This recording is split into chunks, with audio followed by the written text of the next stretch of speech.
Hey friends, Nancy here. I just wanted to talk a little bit today about communication skills. Let's face it, when things get a little bit crazy around us, we're stressed out. One of the first things to fail is really our communication skills, especially with those people who are really important to us, the people that we love. So it becomes really important to really listen and say what we mean and listen to what's being said, listen to what's not being said. A few weeks ago we had a family meeting, and it was something really little. We were just talking about family chores, or I don't know. It wasn't even anything really important, but one of my kids, doesn't really live at home full time anymore, so we never thought to invite him to the family meeting. So he was really upset because he didn't get invited. So even what you don't say in communication is really important. Now, luckily, the kids are really good at telling us what they think and how they feel and doing it with kindness and respect. So we were able to, nip that one in the bud and not let it get too far. But it just goes to show, like, there's so many different aspects of communication. So I'm going to give you 5 tips today on how to, be an effective communicator.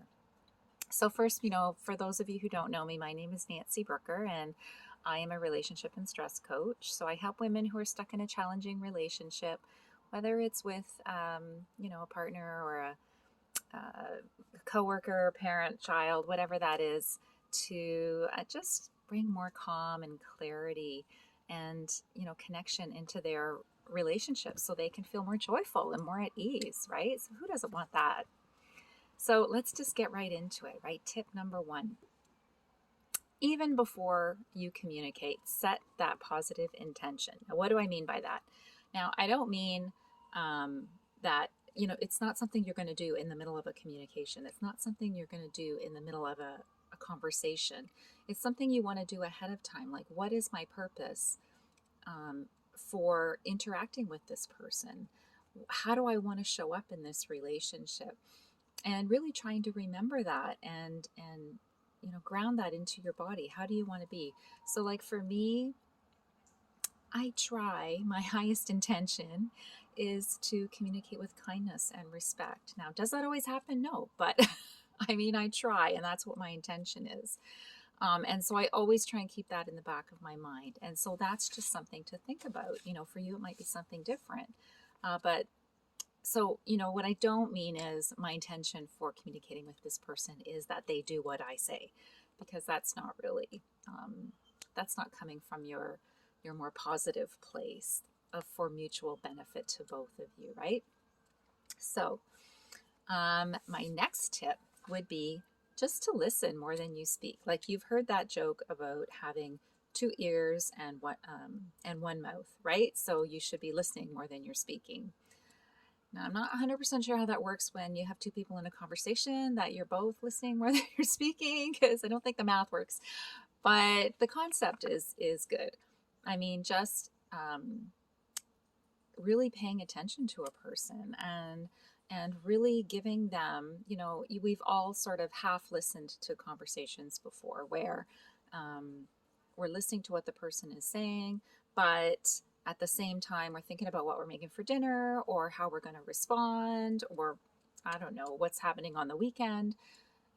So we're not really listening, or we're trying to get our side into it and we're interrupting and we're not really letting them speak. So we want to avoid that and really listen to what they're saying and allow them to be heard and understood.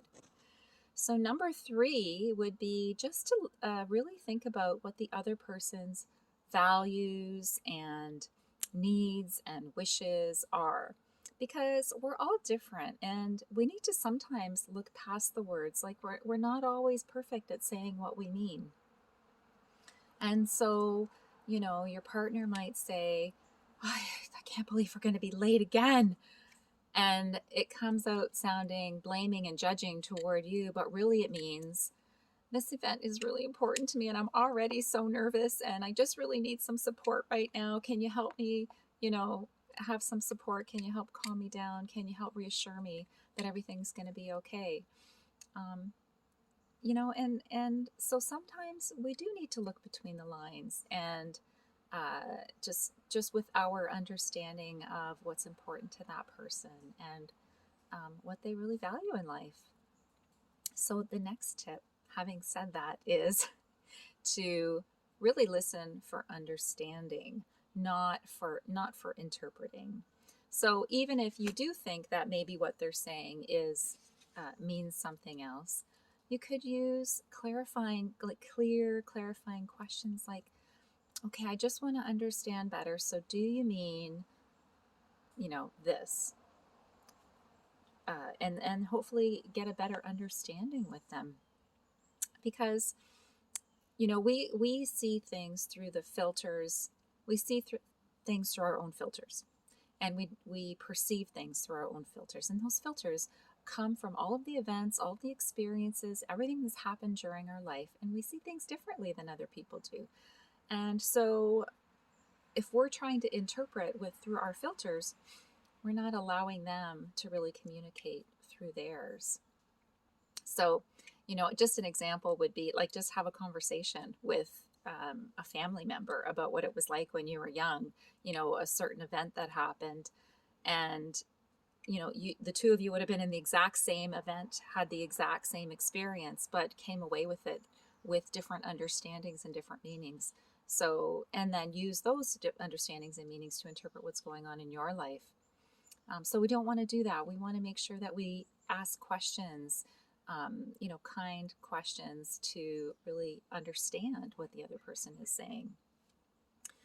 We don't want to be dismissing. We don't want to be, oh, that's not important what you said.